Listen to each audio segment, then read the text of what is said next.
कल हमने पढ़ा था रेजिस्टेंस रो एल अपॉन में ए। अब इस रो की वैल्यू निकली थी हमारे पास में एम ई अपॉन में N E square 2, M E upon में एन ई स्क्वायर 2। ये वैल्यू रट के रखो। देखो मुझे तो रट गई है, आपको रखने में थोड़ा टाइम लगेगा, ठीक है। नहीं भी याद हो तो एंड डे के लिए रख दो, मतलब कि जिस दिन एग्जाम होगा उससे एक दिन पहले रटना शुरू करेंगे। ये काम भी कर सकते हो, कोई टेंशन नहीं। एम क्या है? Mass of electron. एन क्या है? Number of charge carriers in unit volume या number of free electron in unit volume. E क्या है? इलेक्ट्रॉन का चार्ज। और टो है रिलैक्सेशन टाइम। एक इलेक्ट्रॉन जाके किसी से कॉलिजन करता है तो दो सक्सेसिव कॉलिजन्स के बीच का टाइमिंग। यार कोई दिक्कत नहीं। अब मैं चाहता हूं कि रेजिस्टेंस कम हो जाए, मैं चाहता हूं रेजिस्टेंस कम हो जाए। 11th वाले भी ध्यान से सुनेंगे इस बात को कि देखो जब भी किसी सर्किट में करंट फ्लो कर रही है तो इसका मतलब है इलेक्ट्रॉन्स फ्लो कर रहे हैं। अगर इलेक्ट्रॉन्स को फ्लो होने में जो भी ऑब्स्टेकल्स आते हैं उसे ही हम रेजिस्टेंस बोलते हैं। इलेक्ट्रॉन को फ्लो होने में जो भी ऑब्स्टेकल आएंगे वो रेजिस्टेंस बोलते हैं।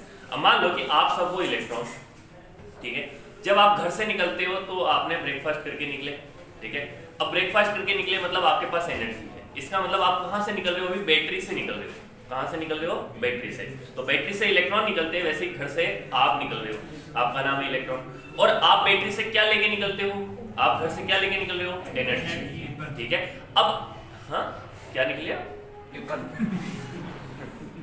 ठीक है, जैसे ही आप घर से एनर्जी लेके निकले, अब घर से यहां तक पहुंचने में रास्ते में ये तो है मेन रेजिस्टेंस, मतलब पूरी जो भी है आपका पूरे दिन भर का जो आप एनर्जी खर्च करोगे वो है आपके लिए रेजिस्टेंस। लेकिन जब आप घर से यहां तक पहुंचते हो तब भी तो एनर्जी लूज करते हो।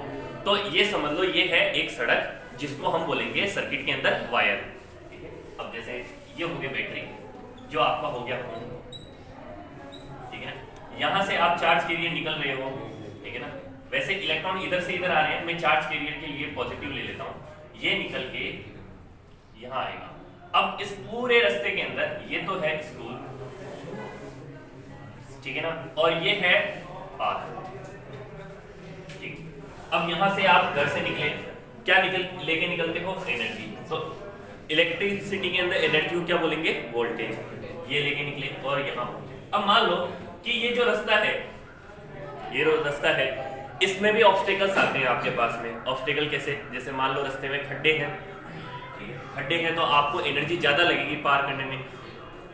बारिश होगी, कीचड़ है तो कीचड़ से पास होने में आपको ज्यादा एनर्जी फील होगी, ठीक है। मान लो कि कीचड़ हो गया, इस रास्ते पे कीचड़ है तो आपको ऐसे घूम के आना पड़ गया, तो घूम के आने पड़ गया तो उसके अंदर भी आपके रेजिस्टेंस अलग हो गया। ऐसा करके फिर स्कूल में आते हो, फिर मेरे जैसे टीचर आपका सिर खाएंगे, ठीक है, ठीक है ना, और मेरे से बड़े रेजिस्टेंस और सिर खाएंगे, ठीक है ना।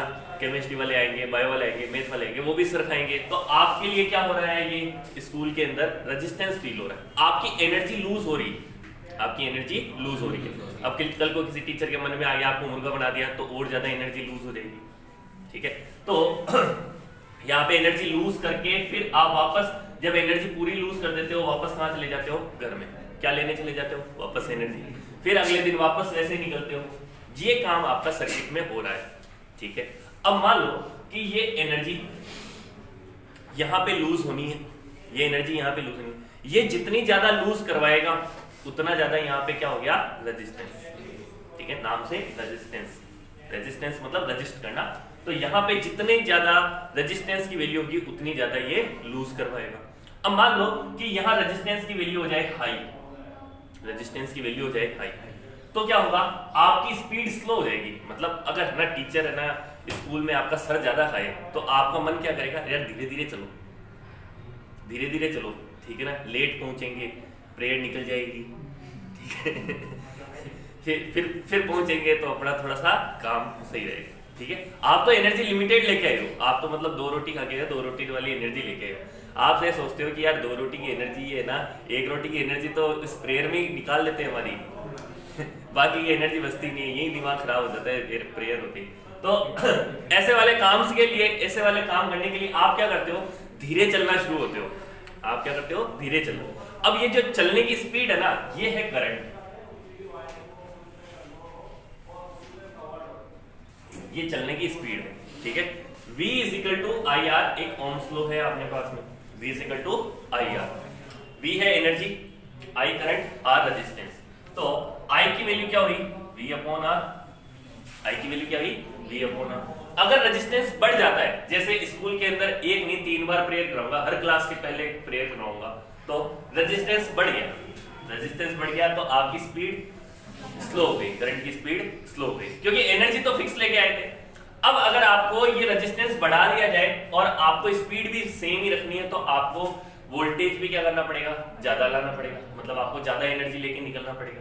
बातें समझ में आ रही है मेरी, कंफ्यूजन तो नहीं हो रहा है। तो जैसे ही रेजिस्टेंस इंक्रीज करते हैं, करंट डिक्रीज होना शुरू हो जाता है, इनवर्सली प्रोपोर्शनल है, I inversely proportional to 1/R। वैसे R कांस्टेंट है, R की वैल्यू कोई नहीं देगा। V वोल्टेज अगर आपने कांस्टेंट रखा, मतलब कि बैटरी आपने सेम वोल्टेज की रखी है, तो करंट की वैल्यू